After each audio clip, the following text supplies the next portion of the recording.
Hello and welcome to the first lesson of the course Reading and Writing the Arabic Script, brought to you by www.arabic-studio.com. In this lesson we're going to be going through the first chapter of the textbook by the same name, Reading and Writing the Arabic Script, also available to download for free at that website. So this is divided into 5 parts, this lesson. Part 1, we'll be looking at the primary letters of the Arabic alphabet, 28 letters. Part 2, we'll just go back and look at similar sounding letters and make sure we know how to pronounce them and understand the difference in pronunciation between similar sounding letters. Part 3 we'll look at, Part 3 I'll recite the whole alphabet and hopefully you can recite along from beginning to end. Part 4 we're going to look at supplementary letters, which are letters in Arabic which aren't part of the standard alphabet but they're used in Arabic anyway. And in Part 5 we'll just have a few revision suggestions before next lesson. So there are 28 letters in the Arabic alphabet. I'm just going to go through each letter one at a time and understand how to pronounce it correctly. Now I should give you a word of warning here. In order to understand the correct way to pronounce these letters, I'm going to be using English equivalents, and sometimes there are equivalents in some dialects of English which don't exist in others, so I'll be making use of the different dialects of English and also French where appropriate, and as you'll see, my understanding and pronunciation and impersonation of those dialects is very imperfect, but hopefully bear with me and it will give you an idea of how to pronounce those letters correctly. So beginning then with the alif, this is a slightly awkward letter to begin with, and so I'm just going to leave it out and come back to it in section 4, and you'll see why we do that then. So really we're beginning with the letter ba. Now this is equivalent to our English letter B, okay, as in book, for example. So if we were to write the word book using Arabic letters, we'd begin with ba, okay. Then we have da. Now this is the equivalent of our English letter T, as in table, for example. There's just a couple of points to note here before we move on. Firstly, you will have noticed, if you're familiar with Urdu, that the names of the letters are slightly different to the names of the letters in Urdu. So for example, whereas in Urdu we have be, in Arabic we have ba, and whereas in Urdu we have te, in Arabic we have da. And also, as one of the reasons for this difference in the names of the letters is that they're actually pronounced slightly differently as well. So it is something to listen out for and trying to get right. So in Urdu, the ta, for example, which is de in Urdu, is a much softer sound and slightly further from our English T. So if we take a word like tawrah, for example, or takabbur, which means pride and arrogance in Arabic, this word is also used in Urdu, but with a softer ta, so it becomes with a te, takabbur, okay? The second point to note here is that there are fewer letters in the Urdu alphabet compared to the Arabic alphabet. So we don't have, for example, pe in Arabic, whereas we do in Urdu, which is the English P sound. So that's something to bear in mind. Okay, then we have tha. Now this is, in English, represented by the combination th in words like thin and thick. Alright. Then we have jeem. This is just the equivalent of the English J, as in Jack and Jim, for example. One thing to bear in mind and to try and get right is that this sound isn't like the zh sound, which is sometimes heard in English in words like vision, for example, and which is also heard in French in words like je m'appelle, or phrases like je m'appelle. So it is a hard sound, jeem, for Jack and Jim. Alright. Then we have ha. Now this is approximately our English H, but not quite. The way to pronounce this is that it is by a constriction of the throat. So the muscles that we use for swallowing, they actually tense up, and it makes the throat constrict slightly, which results in the air rushing out much quicker than it ordinarily does for H. So what we get is a ha sound, a ha, and it's sometimes heard in some English exclamations. For example, aha. If you were to say aha, you would sort of hear this sound. And also, for example, if you were to shout hey, all right, you might make this sort of an H sound. So it's not the equivalent of our English H as in hello or hi. It's a much sharper sound with the throat constricting and the air rushing out much quicker. Ha. Okay. Then we have ha.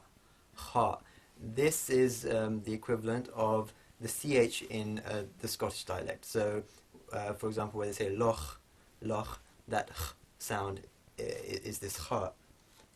Okay, then we have dal, which is very easy, so English D, words like dad. Then dhal, which is represented in English by a th, in the combination th in words like this and that. Now, if you've been paying attention, hopefully, you will have noticed that we already had a th earlier on when we were discussing th, the letter th. And the reason is, the reason that both letters are represented by th is that the th combination actually produces two different sounds in English. So if you listen carefully, you'll hear that there's a clear difference between the th in thin and the th in this. This. We don't say this, do we? We say this. So that difference in phonetics is called voiced and voiceless. So the thin is voiceless, and the th in this is called voiced. And we'll come back to this in the next section. But that difference in Arabic translates into two separate letters. So the th of thin is tha, and the th of this and that is dhal. Okay, then we have the ra. The ra. Now this isn't like the English r, and that's the way this letter is used, usually used in Urdu, but that's not the way it's used in Arabic. Okay, the way to think about this letter, and the way to get it right, is to roll your tongue so you get a r sound. Now what's happening when you're making that sound is that the tongue is making a series of quick flaps against the upper front part of the mouth, which is known as the alveolar ridge. Now if you imagine isolating a single one of those flaps, so ra, ra, that's the ra sound. And it is used in certain English dialects. So for example, in American English, it's sometimes used as where we have the letter T. So where in British English we would say better and use the T as a standard T, in American English you might hear better, rar. So that you can hear that flap that's being made with the tongue and the alveolar ridge. That's the ra sound. And again, also in Australian English, you might hear berah, berah. So it's the same sound. It's that flap that's being made, and that's the ra sound. Okay, then we have a few very easy letters. So we have zai, which is the English z, words like zebra. We have sin, which is the English s. The equivalent is the English s, words like sun. Sheen, which is the English equivalent is sh, in words like shatter, for example. And then we have a slightly difficult to get right series of letters called the emphatic consonants, and they are sad, dad, ta, and dha. Alright, so these are known as the emphatic consonants, and also sometimes referred to as the velarized or the pharyngealized consonants. And the way to think of them is that, with the exception of the dad, which we'll come to later, the second letter in the series, each of these is a heavier or a emphatic version of one of the letters which has preceded, of another letter which has preceded it. And the way that emphasis is produced is that the front of the tongue, or the part of the tongue which is making some contact with the mouth, is usually some part of the front of the tongue, is making that contact with some pressure. And the back of the tongue is raised, and what it results in is a heavier or a deeper sort of sound. So let's just give a few examples. So if we have the first letter in this series, the sad, okay, now this is the emphatic version of sin. Okay, the emphatic version of sin. So whereas sin is quite light, we have sad, which is heavier, and the way that heaviness is produced is that the front of the tongue is in contact with the same point of the mouth in both sin and sad, but for the sad that contact is harder, and also the back of the tongue is raised. So sin and sad, sin and sad.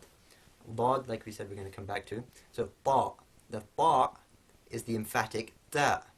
Okay, so the same principle applies. The front of the tongue makes contact with the same point in the mouth in both letters da and ta, but in ta that contact is much harder, and the back of the tongue is raised. So we have da and ta. Just to give you a few examples, if you go back to look at sin and sad, for example, we have the verb in Arabic sebba, which means to curse someone or to swear at someone, which begins with sin, sebba. But then we have sabba, which begins with sad, as you can hear, is a heavier sound, which means to pour water. Here with da and ta, we have, for example, takabbur, which we had earlier, which means pride or arrogance.